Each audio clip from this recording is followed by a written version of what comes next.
درنو اوریدونکو یو ځل بیا ستاسو په درنو چوپړ کې زه رفیع الرحمن د خاپونو د ناول څلورمې برخې سره ستاسو کوربتوب کوم. هیله لرم چې دغه برخه هم د تل په څیر ستاسو د خوښې وړ وګرځي. درنو اوریدونکو د خاپونو ناول دریمه برخه مو تر دې ځایه واورېده. د موټر دروازه یې خلاصه کړه، مخکې سیټ کې کېناسته، سترګې په ما پورې تړلې وې، خو ما د قهر مخامخ کتل. نجلا وویل صبر چیرته ځې؟ بیا یې زما لاس په لاسو کې ټینګ ونیو. ویې ویل بیا څه شوي؟ لاس مې په زوره کش کړ. ومې ویل زه خبر نه وم چې ته یې سوي یې. د موټر دروازه یې خلاصه کړه. ویې ویل راکوز شه. د موټر نه ښکته شوم، دروازه مې په زوره پورې کړه، د لاس نه یې ونیولم. ویې ویل کور ته ننوځو. په کشولو یې کور ته دننه کړم. عایشه د دهلیز منځ کې حیرانه ولاړه وه، بوډۍ په ورځپاڼو کې بوخته وه. نجلا د لاس نه نیولی وم، دویم منزل ته یې وخېژولم، خپلې کوټې ته یې ننوستم، چوکۍ یې راوړاندې کړه. ویې ویل ما په ژوند کې په لومړي ځل هغه وخت د سکون احساس وکړ چې مور مې ناروغه وه او زه تا په غېږ کې ونیولم. ومې ویل زه خبر نه وم چې ته یې سوي یې. په سترګو کې اوښکې وځلېدې. ویې ویل مینه دین، مذهب، ملت، هېواد او سرحد نه پېژني. ومې ویل خو زه تا سره مینه نه لرم. په ژړغونې غږ یې وویل مینه هغه څه ته وایي چې په هغې کې د انسان ټوله هستي د بل په لاس کې وي. زما هستي هم ستا په لاس کې ده. لاسونه یې رانه چاپېر کړل، په زوره زوره یې وژړل.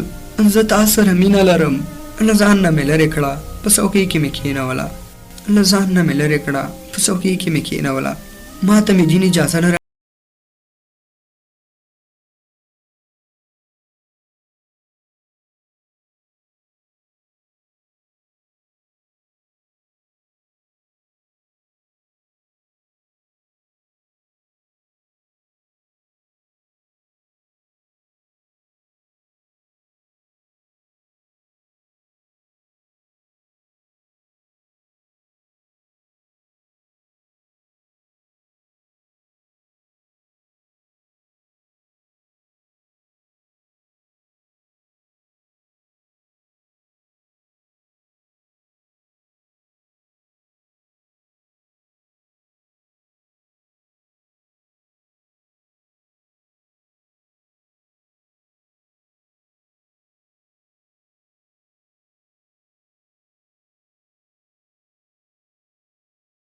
نور ته څه ونه ویل. د مینې کیسه مې ترې پټه کړه. د ځان سره مې ویل تر هغې به له نجلا سره کار کوم چې یونان ته د تګ لپاره پیسې پیدا کړم. لږ وروسته د موټر مخې ته نجلا ولاړه وه. موټر ته مې پورته کړه، د دفتر په لور مې حرکت وکړ. نجلا غریو نیولې ناسته وه، څه یې نه ویل. موټر مې د دفتر مخې ته ودروه. نجلا له موټر نه ښکته شوه، سیده لاړه د دفتر په دروازه ننوته. موټر مې بېرته راته وکړ، د کور پر لور روان شوم. څو متره نه وم تللی، زنګ راغی. د ټلیفون سکرین ته مې وکتل، نجلا وه. اوکې مې کړ، په ورو یې وویل بېرته راتاو شه. موټر مې راتاو کړ، بېرته د نجلا د دفتر پر لورې را روان شوم. مخامخ مې وکتل، د دفتر مخې ته ولاړه وه، په کاغذي دسمال یې اوښکې پاکولې. له موټر نه ورښکته شوم، خوا کې یې ودرېدم، غلي غلي یې ژړل. که هر څنګه وه خو ډېر پرې خوږ شوم. له لاس نه مې ونیوله، موټر ته مې پورته کړه، کور ته مې ورسوله. د کور مخې ته ولاړ وم. ویې ویل د موټر کیلي راکړه. کیلي مې ورکړه، موټر ته وخته، د ساحل پر لورې لاړه. زه هم کور ته ننوتم. عایشې نه مې د بل موټر کیلي واخیسته. زه پسې هم روان شوم، د ساحل غاړې ته ورسېدم. ومې کتل، د ساحل سره نږدې د سړک په غاړه په څوکۍ کې ناسته وه. موټر مې ترې لرې ودروه، د لرې نه مې څارله، څپو ته یې کتل. ساعت په ساعت به یې په کاغذي دسمال اوښکې پاکولې. نیم ساعت وروسته له ځایه پاڅېده، موټر کې سپره شوه. موټر یې د ساحل له غاړې لاړ، زه هم ورپسې روان شوم. نیم ساعت وروسته د کور مخې ته له موټره ښکته شوه، کور ته ننوته. زه هم ننوتم. بوډۍ په څوکۍ کې ناسته وه، ریموټ یې په لاس کې نیولی و. ټلویزیون کې یې سترګې خښې کړې وې. له اشپزخانې نه د لوښو ټکا راتله، سر مې ورښکاره کړ. عایشه لګیا وه، بمبې ته یې لوښي وینځل چې زه یې ولیدم. ډوډۍ په لاس یې د نجلا کوټې ته منډه کړه، خو څو دقیقې وروسته بېرته ډوډۍ په لاس له کوټې راووته. ما ته یې وکتل، بېرته اشپزخانې ته ننوته. پوه شوم لکه چې نجلا ډوډۍ نه خوري. دویم منزل ته وختم، زه هم خپلې کوټې ته ننوتم. خوب نه راته، ډډې په ډډې اوښتم. په سوچونو کې لاهو شوم چې ولې زما د لاس یو څوک هره ثانیه لکه د زهرو د ګوټ په شان تېروي. د نجلا په حالات به ځورېدم. له ځان سره مې پرېکړه وکړه چې پیسې پیدا کړم یونان ته به ترې ځم، څو زما په لیدو بیا بیا خفه نه شي.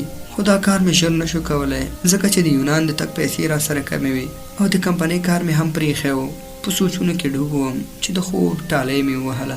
سبا د دروازې په ټیلې ویښ شوم. په کړکۍ کې مې د باندې وکتل، د ورځپاڼو والا و.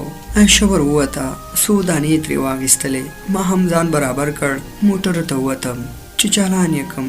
نجلا ته په تمه وم چې دفتر ته یې ورسوم، خو د نجلا پته ونه لګېده. عایشه له کور نه راووته، سهارنۍ په لاس زما لور ته را روانه وه. د نجلا پوښتنه مې ترې وکړه. ویې ویل وایي نن دفتر ته نه ځم، ورځ تر بلې وضعیت خرابېده. ټوله ورځ مې په موټر کې تېره کړه، خو نجلا را ونه وته. ماښام بیا خپلې کوټې ته لاړم. تر ناوخته ویښ ناست وم. د کوټې له کړکۍ نه مې د ښار ننداره وکړه. بیا ویده شوم. سهار بیا وختي پاڅېدم چې موټر چمتو کړم. په زینو ښکته شوم. عایشې میزونه پاکول، مخ یې راواړو. ویې ویل نجلا مېرمن بیګا وویل چې سهار کې راته مزاحمت ونه کړئ.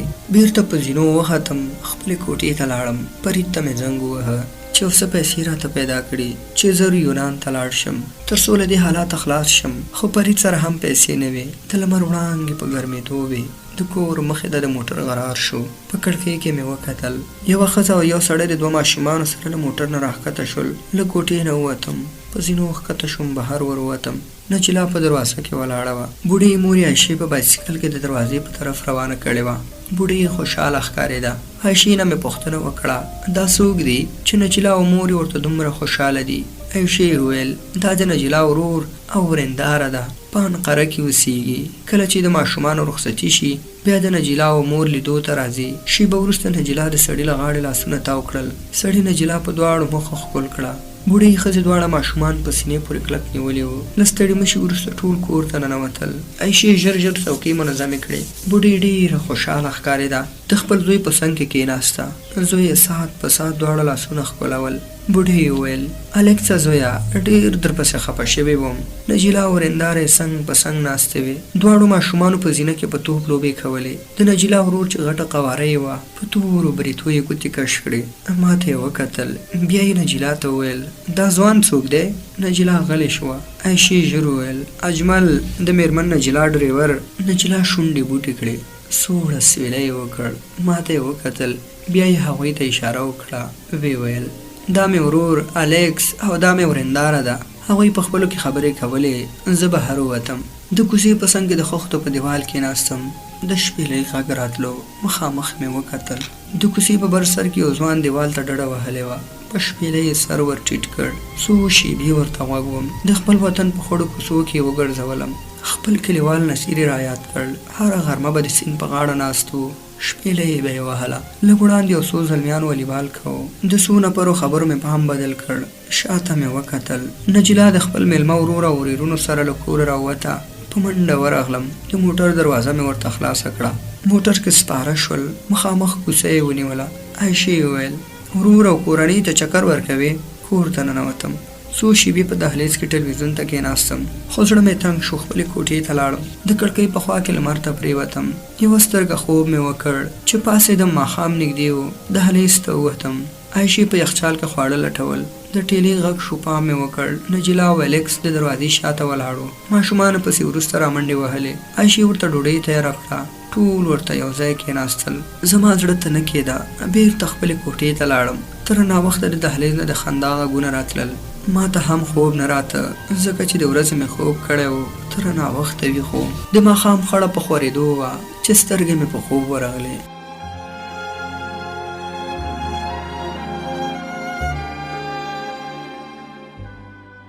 ناڅاپه دهلیز کې د چوغان ګازې شوې. په منډه له کوټې ووتم. د دهلیز په منځ کې بوډۍ بېروحه پرته وه. نجلا او ورندارې یې ژړل. عایشې د بوډۍ په مخ او لاسونو اوبه اچولې. په منډه بهر ووتم. موټر مې چالان کړ. الکس بوډۍ په غېږ کې نیولې وه. د موټر په طرف یې رامنډې وهلې. بوډۍ مو په موټر کې واچوله. د روغتون په لور مو حرکت وکړ. سهار و. د موټر ګڼه ګوڼه کمه وه. روغتون ته ژر ورسېدو. بوډۍ مو له موټر ښکته کړه. په منډو مو د عاجلو ناروغانو واټ ته یوړه. زه او الکس ورته بهر ولاړو. په دهلیز کې چغې جوړې شوې. پام مې وکړ. نجلا وه. عایشې او ورندارې یې کلکه نیولې وه. الکس ور وړاندې شو. نجلا یې په زړه پورې ونیوله. ډاډ یې ورکوو. پرې خپه شوم. دردونکې صحنه وه. عایشې ورته په منډه څوکۍ راکش کړه. شیبه نه وه وتلې چې ډاکټر په دروازه کې ودرېد. په خواشینۍ سره یې سر وخوځاوه. ویې ویل وبخئ، هم مو نشوه ژغورلی. د نجیلا اورېنداره چغو یې په روغتون کې انګازې جوړې کړې. نجیلا مې په غېږ کې ونیوله. الکس په امبولانس پسې منډه کړه چې د بوډۍ مړی ورپورته کړي. امبولانس حرکت وکړ. موږ ورپسې په بل موټر کې روان شو. مړی مو د کور مخې ته له امبولانس نه کوز کړ. یو څو ګاونډیان هم د کور مخې ته ولاړ وو. د تابوت خوا کې غلی ولاړ وو. د نجیلا باڼو د اوښکو نم نیولی وو. خواته رانږدې شوه. ویې ویل چې مینه راسره نه لرې نو ولې راسره مرسته کوې او خفه یې. ورو مې ویل پیسې راکوي او خفګان مې د انساني همدردۍ له وجې دی. د لاس نه یې کش کړم، کور ته یې ننویستم. د زینو خوا کې دیوال ته اوږې ولګولې. د دستکول نه یې پیسې راواخیستې. ویې ویل دا دې پیسې که نورې دې په کار وي ووایه چې در یې کړم. پیسې مې په لاس کې واړولې. د ځان سره مې ویل د یونان تګ پرې کېږي. ویې ویل موږ حسن قریې ته ځو، ټکټونه مو اخیستي. تر هغې په دغه پیسو ګزاره کوه. ځان ته یو بل کار پیدا کړه چې بیرته راغلم بیا درته زنګ وهم. له بهر نه د الکس غږ راغی. نجیلا موټر تیار دی، د حرکت وخت دی. نجیلا ما ته وکتل. څو سلګۍ وکړې. لاسونه یې له غاړې را چاپېر کړل. د ساعت ترک ترک و. مخامخ دیوال ته یې وکتل. ساعت ته یې وکتل. په ژړغوني غږ یې وویل ناوخته دی. کړکۍ ته یې وکتل. عایشې د پردو پیسه کې وتړلې. ګلان یې منظم کړل. یخ وهل هنداره یې په کاغذي دسمال رڼې کړې. کور ته مخامخ څلور لارې له نظره تېره کړه. د میز پر سر د یو پاخه عمر سړي پر انځور یې ګوتې کش کړې. د ځان سره وموسکېده. له دویم پوړه ښکته شوه. دروازې ته مخامخ غځېدلې لاره یې په چټکو قدمونو ووهله. د عمومي سړک پر غاړه د جنازې موټر د څنګ اشاره روښانه کړه. مخې ته یې ودرېد. الکس ورته د ختلو اشاره وکړه. ما ته یې وکتل. په نریو ګوتو یې اوښکې پاکې کړې. د جنازې په موټر پسې دویم موټر ته وخته. مخامخ شیشه کې بیا راوکتل. په ژړا شوه. حرکت یې وکړ. زه ورته د کوڅې په سر کې ولاړ وم. د خیال د هندارې د خپرونې مینوالو دا وه د خاپونو ناول څلورمه برخه چې ما رفیع الارمان درته وړاندې کړه. تر بیا او بلې برخې سره چې زه ستاسو په درنې چوپړ کې حاضرېږم. تاسو ټول په پاک الله سپارم. هر چیرته چې یاستئ ښاد، بریالي او کامیابه اوسئ.